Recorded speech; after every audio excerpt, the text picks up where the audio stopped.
Hey guys, welcome back to another video. This is going to be my first video of 2023. I'm so excited to put it out there. Today I'm going to be discussing my favorite 2022 reads. I read a total of 29 books and I'm so proud of that because my reading goal was 20 books.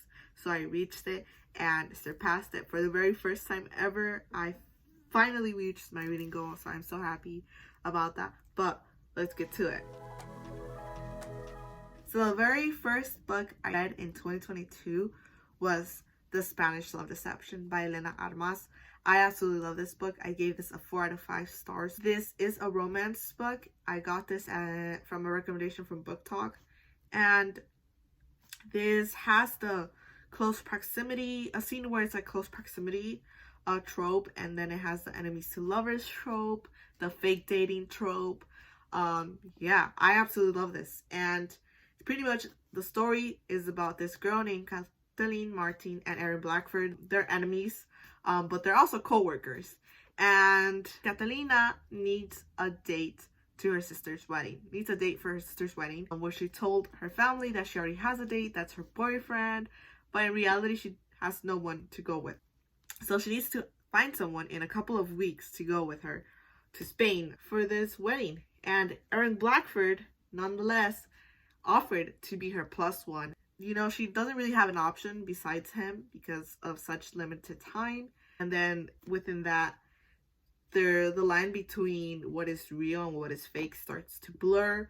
And I don't know. That's what I'm gonna end it in, because I'm not that great at giving synopsis of this without spoiling it. But I absolutely love this book. I highly recommend it. I gifted my friend one of these copies. I read this in PDF. And then I bought the book because of how much I loved it. So yeah, I definitely recommend it. The next book I read is called Priceless by Miranda Silver. This is also a romance book. I gave this a 4 out of 5 stars because the story is about this girl who's a college student and she's just not financially stable and she's trying her best to study and do everything correctly. You know, like she's trying to like be a perfect daughter, all of this stuff, right? There's this guy who like tries to help her out, but at the same time like helps himself out. Like they try to make a deal. It's really spicy.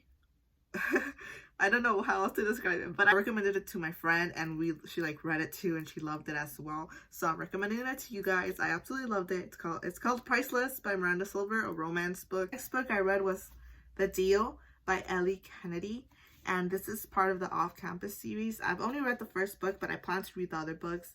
I absolutely love this book as well. I gave this also a 4 out of 5 stars. This book is about this girl named Hannah and this guy, I forgot his name, but I know his last name is Garrett Graham. And Garrett Graham is part of the hockey team and she's just a college student. She's part of the theater group. And he needs help like studying. Because he's failing a class and you need to have good grades in order to still be in like the sports, right? He tries to get her to tutor him because she's really good, like she has really good grades in the class, and she like doesn't want to, but she's like attracted to this other guy and she wants to like make this other guy jealous so that she can get with him, like date. He pretty much makes her a deal. So he pretty much offers her this deal that will help each other get what they want. I recommend this. I know this is a really big book talk book, but I think it's definitely worth the hype. Okay, the next book I read, that is It Ends With Us by Colleen Hoover. I absolutely love this book. I gave this book a 5 out of 5 stars. And I know you're gonna judge me because of it, because I know this is like a book that it's either a hit or a miss. And a lot of people really hate this book, but I absolutely love this book. Like, this book was my favorite book of 2022. It should have a trigger warning because it is a lot about domestic abuse. It hits really hard on that. I did not know that, so I like died in this book, but it does heal you in the end. Lily, pretty much, she's like this girl. She's I think like 23 years old and she's trying to discover herself. She's like trying to open her own business, a flower shop. Lily Bloom, she has an abusive family pretty much. Well, dad. She gets to learn the reason why her mom never left, and she like ventures into her romantic life and like making her worthness. Yeah. And what I love about this book is that at the end you understand the whole title, the whole of why it looks like this. So the next book I read was Where the Crawdad Sings. Also controversial book because of the author. I didn't know this. Not a romance book. It's more like a mystery thriller. More of a mystery book. Pretty much it's about this girl named Catherine who they call the Marsh Girl. Pretty much everyone leaves her and she's like there stuck to fend for herself. And she has to like do all of these things to survive, and she's man's face and like people like bullying her pretty much. And then she like, it starts like with like this guy being killed and they blame her that she was the killer because supposedly like he dated her or whatever.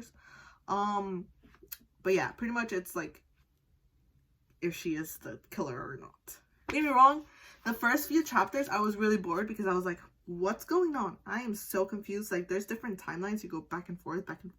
There was a movie made out of this, a live action. Let me just tell you, the movie was absolutely great. There was a lot of differences compared to the book, but they did a great job. I wish I could like separate it, you know, like not be like, oh my gosh, they didn't do this in the book but they did this in the movie. Like, you know, I wish I could just like, does that make sense? To like separate them and give them their own little like, oh, it was great just because it was a great movie, not because it was similar to the book. But overall, it was a really good movie. I absolutely love the movie. Recommend this book as well. Gave it a 4 out of 5 stars. The next book I read was They Both Die at the End by Adam Silvera.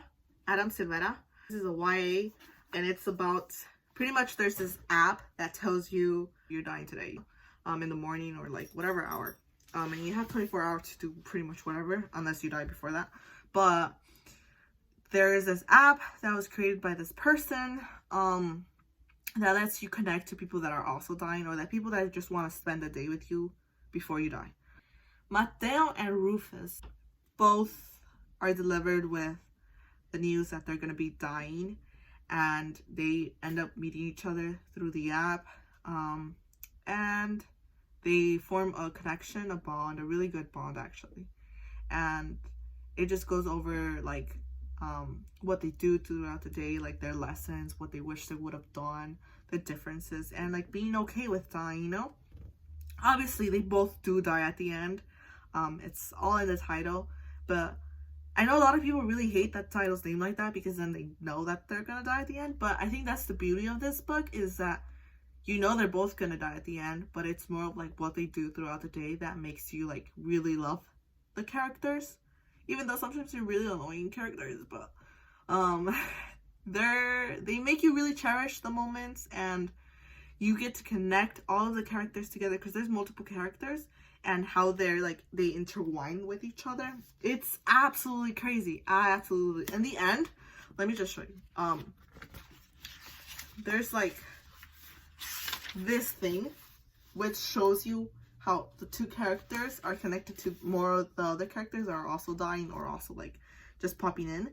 It shows you how they're connected, and I recommend not looking at it till the end. I think just making your own assumptions of how everyone connects. That's what I did because I didn't know there was that in the end.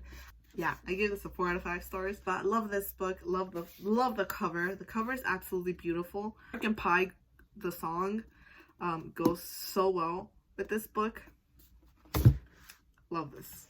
Okay, the next book I read was November 9 by Colleen Hoover. I gave this a 4-star rating. The characters deal with trauma. I think all her books, like, characters deal with so much trauma.